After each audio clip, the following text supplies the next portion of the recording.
But we've got to get them high. We've got to go out there and recruit. That's what you got to... If anybody ever saw that movie with Harvey Milk, Sean Penn was in it, it was Harvey Milk, and he has a very famous line. He says, "My name is Harvey Milk, and I am here to recruit you." Absolutely goddamn right. Every person you talk to should be a potential convert to our movement, because we need an army of people. We need an army of soldiers. We need an army of people willing to sacrifice. We need an army of enthusiastic, dedicated promoters of the cannabis culture. And that's why I'm here in Regina tonight before I go to jail for 5 years, because I need to recruit you to carry on the battle in my absence. Because on one hand,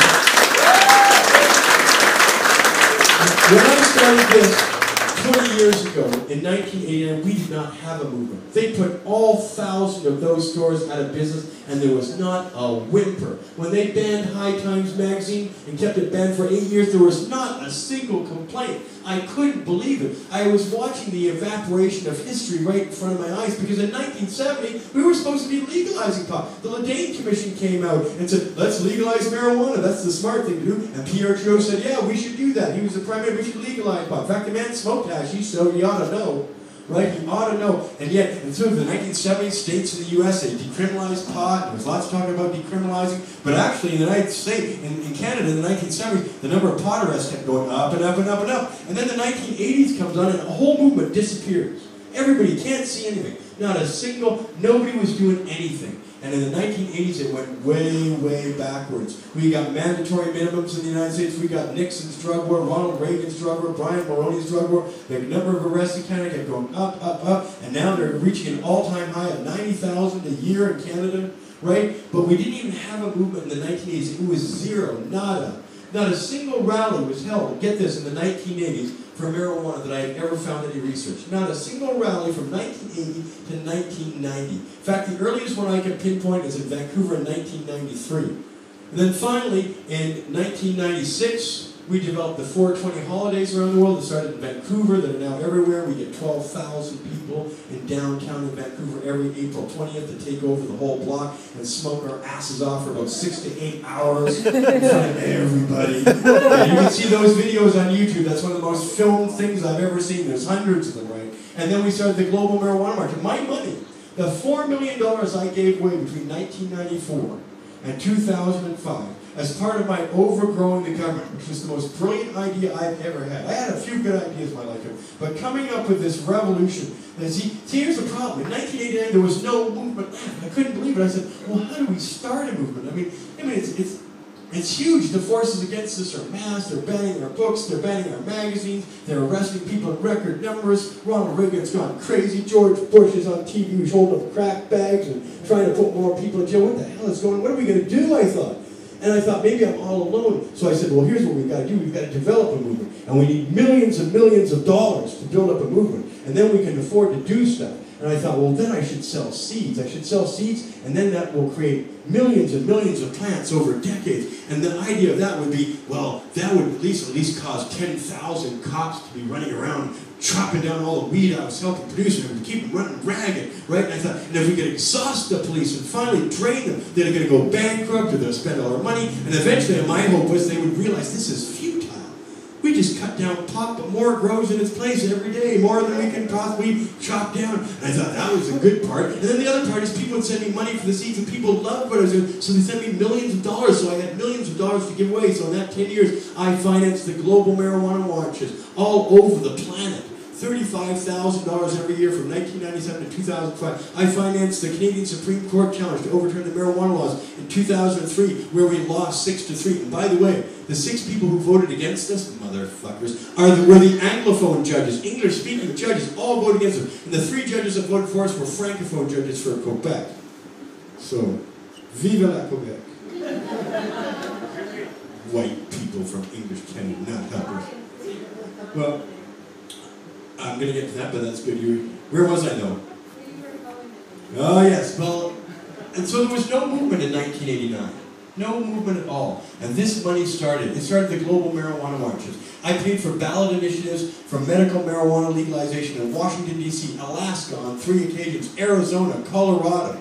Right? I paid for a class action suit against the U.S. federal government out of Philadelphia and brought 35 to 40 crippled up people there by plane, train, and automobile to spend 2 days in court, 2 days in a hotel room, testifying before a U.S. federal judge trying to make marijuana legal. I paid for rallies in Paris, in London, England. I paid for marijuana parties in Israel, New Zealand, Australia, most Canadian provinces, including the startup money for the Saskatchewan marijuana party, right? The BC marijuana party, which I'm currently the leader of, right? We just gave out $4.5 million over 10 years, and now the movement worldwide is robust. There are thousands of organizations, many of them that received our money. There are hundreds and hundreds of compassion clubs, many of whom we've propped up with that money that people send me for seeds, including Philippe Lucas, Vancouver Island Compassion Club. When he got busted, we paid for him. Places like Vinyl Exchange in here, when they got busted, we paid to help defend them. All throughout the world, we were doing this for 10 years with the money that people sent us for seeds. It was the most perfect idea, because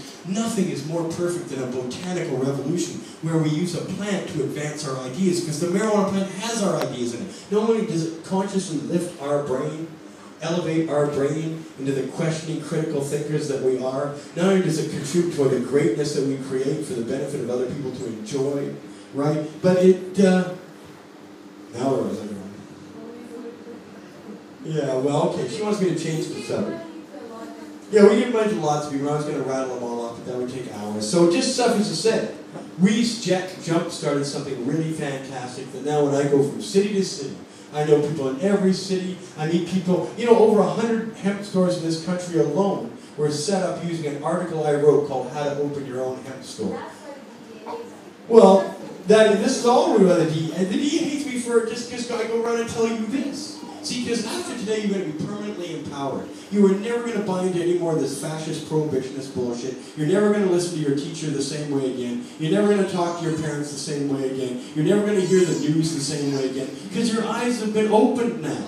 Pot does that, but I am adding to it, so now you have ammunition. And you know what? It's important that you know that people die over weed all the time because of prohibition. Only 4 weeks ago, and you can Google this, a woman was arrested for marijuana possession, just 4 grams, black woman, 29 years old, named Teresa Rowe.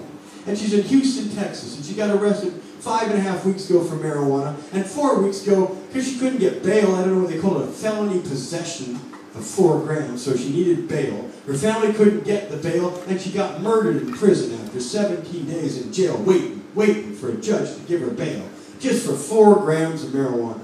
And that's only 4 weeks ago. That guy got 3 months in jail in Saskatchewan just for passing a joint to an adult. You'd think that would be crazy. No, that could never happen. It happened right here in your own province. It happened to me. And I've never hurt anybody. Believe me, when I get to court in the United States, there is no victim. There's no victim here. Nobody's saying I hurt him. Nobody's saying that marijuana hurt me. I was hurt by your seeds, Marc Emery. No. It's because I'm telling the truth. Remember back when I discovered it was a $100,000 fine to tell the truth. That's what this is all about.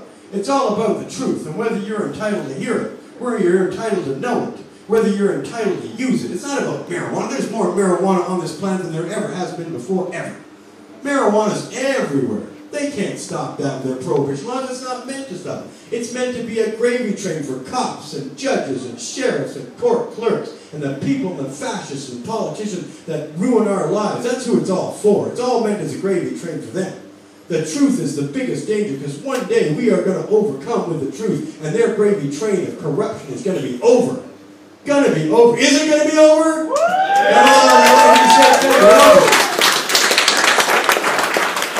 I had a lot of profound epiphanies when I was in Saskatchewan Correctional. I'd say it had a lot of good use for me. I learned all about jailers. I learned all about my fellow inmates. I learned a lot about myself. And I certainly learned that I can take it. And that was a good thing to learn in Saskatoon. I don't know if they mean to teach you that, but it taught me that I can handle jail. I can handle imprisonment. I can deal with this because I answer to a higher power than just what's here in this physical plane, in this world of ours.